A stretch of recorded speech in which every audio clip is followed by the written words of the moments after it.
Hello guys! Welcome back. So ngayon, isi-share ko sa inyo yung mga online utangan apps na ginagamit ko at iniingatan ko na application guys. Pero disclaimer lang po, hindi po tayo financial advisor or expert sa mga ganito. Kaya mag-research na lang din po kayo. Dahil yung mga babanggitin kong loan application dito, ay base lamang po sa experience ko or kung anong nangyari sa akin nung ginamit ko yung application na ito. Hindi po nila ako binayaran at hindi ko rin po ito prino-promote. Para lamang po magkaroon kayo ng idea kung paano gamitin yung mga ganitong application.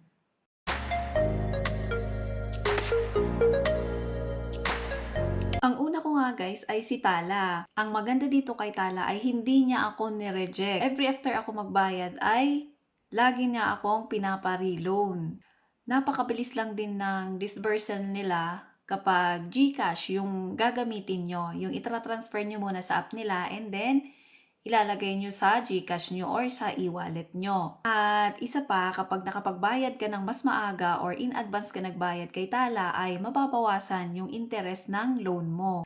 So, kunwari, nag-loan ka ng 2K at ang repayment plan mo ay 3 months, pero nabayaran mo na siya in 1 month lang, hanggang 1 month lang yung interest na kukunin sa'yo. Kaya kung napapansin nyo, the earlier na magbabayad tayo or advance tayong magbayad ay nababawasan yung interest nila per day. So ang ayaw ko lang din dito kay Tala guys ay ang hirap magpataas ng credit limit at super advance sila mag-abiso. Pero okay lang naman din yon yung advance silang mag-abiso para hindi mo makalimutan na may loan ka and um, maiwasan yung penalty or yung due na penalty mo. Pero guys, overall, nasa list ko talaga si Tala. Inaingatan ko din si Tala. So next ko guys ay si Bilis. Maganda din ito guys kasi long-term repayment din siya. And ever since nag-apply ako sa kanya, never niya akong nireject din. Maganda rin siya kasi kung may balance ka na, kung may credit limit ka na or may balance ka na sa apps nila, ay pwede mo na siyang gamitin mismo yung app nila na magbayad ng mga bills mo or pwede ka na din mag-load doon sa apps mismo. Pwede ka rin mag-transfer ng pera into another bank, mga ganon. Parang GCash na din siya, parang GCash app na din siya. At kung mahilig kayo sa mga promo or mga travel, shopping, meron din silang mga offer. Meron ding offer si Billis na buy now, pay later, mga ganon, pay later. So, kaparehas lang din ito ni Tala, medyo sobrang bagal din. Sobrang bagal din yung pagtaas ng credit limit mo dito. So, since nag-apply ako, nasa 2K yung binigay sa akin, hanggang ngayon, 2K pa din. Pero okay lang naman din yon para at least hindi ka mahirapan magbayad. Kung sa akin lang, okay lang yun para hindi ka mahirapan magbayad. Next naman ay si G-Loan sa GCash under kay Fuse Lending. Once na na-approve ka na or na-notify ka na ni GCash na pwede ka nang mag-G-Loan, pwede ka na mag-avail ng loan nila at up to 9 months yung duration nila guys, yung repayment plan nila. So, in just one click, nasa GCash mo na yung loan mo sa kanila. Kasi nga, G-Loan, GCash, di ba? So, sobrang bilis, sobrang bilis. Wala pang 2 minutes kapag nag-apply ka ng loan dito kay G-Loan, nasa GCash wallet mo na siya.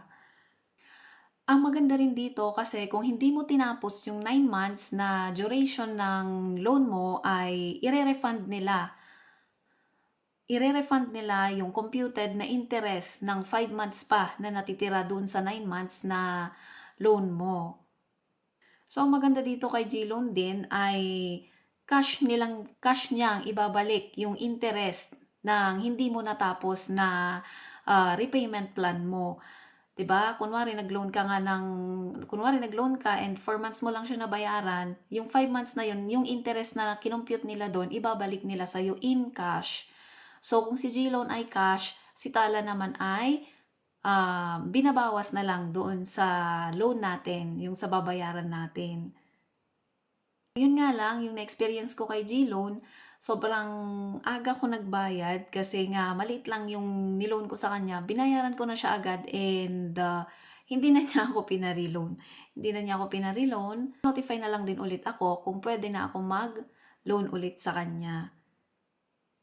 Kasi ang alam ko parang ano, wala siyang nakuhang interest sa akin or wala siyang kinita sa akin kasi binayaran ko na siya agad.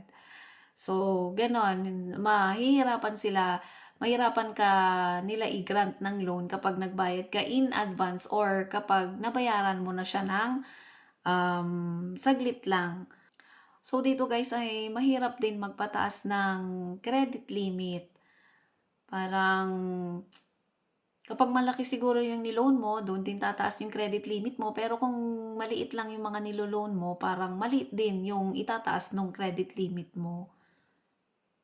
Pero para sa akin, okay din itong si GLoan in terms of repayment plan guys kasi sobrang haba. Pero asahan nyo na kapag sobrang haba yung duration na kinuha nyo or yung repayment plan ay mas malaki din yung interest na idadagdag doon at yung babayaran natin. Ang last ko naman guys ay si One Hand. Masasabi kong legit din itong si One Hand kasi sobrang bilis din niya mag-disburse. Ang bilis niya magpautang guys. Mabilis tumaas ang credit limit mo dito and installment na din siya. Up to 4 months. At pwede ring installment ang loan mo dito. For example, meron kang 1,000 na credit limit. So, ang niloan mo lang doon ay 500. So, may natitira ka pang 500. Yung 500 na yun, pwede mo siyang i-reloan bukas or kinabukasan. So, sa akin, dahil reload ako ng reloan sa kanila, ay binigyan na nila ako ng 4 months na installment plan. So, 4 months na siya guys, yung sa akin ngayon. Ang ayaw ko lang din kay One Hand guys ay hindi ka makaka-reloan kapag nag-fall sa same month yung loan mo. Kunwari, ngayong January 25 yung due date ng first loan mo and January 26 or January 28 yung second na loan mo at February 5 yung pangatlo, kailangan mo munang bayaran. Kailangan mo munang bayaran yung January 25 at 28 para maka-reloan ka. At yung na-try ko nga sa kanila guys ay nag-early payment ako. Ngayon, hindi na nila ako pina-reloan. Kapag naman sinabing mag-apply ka ulit sa ganitong date, ay igagrant naman na nila kasi based sa akin naman ay pina-reloan naman ako nung sinabi nilang mag-loan ka ulit sa ganito. Pero sobrang haba din ng binibigay nilang, pero sobrang haba din ng paghihintay mo.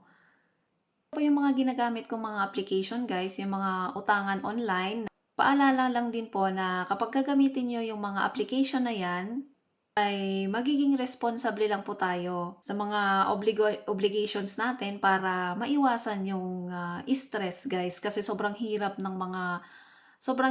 po yung mga online na ganito. Sobrang hirap po gamitin yung mga utangan na ganito guys. Meron kasi yung mga application na kapag hindi ka nakabayad agad ay ihaharas ka nila. So far itong mga application na nasabi ko or mga nabanggit ko ay hindi ko pa naman na-try na haras sa kanila.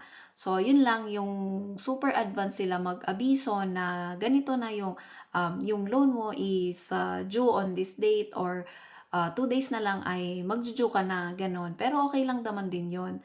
Basta responsable lang tayo sa mga obligation natin. Super nakaka-stress yung mga ganitong apps guys, kaya ingat-ingat lang din po tayo. At kung bago ka pa lang sa aking channel, huwag kakalimutang mag-subscribe para ma-update kayo sa mga bago ko pang mga uploads no kagaya nito. Bye!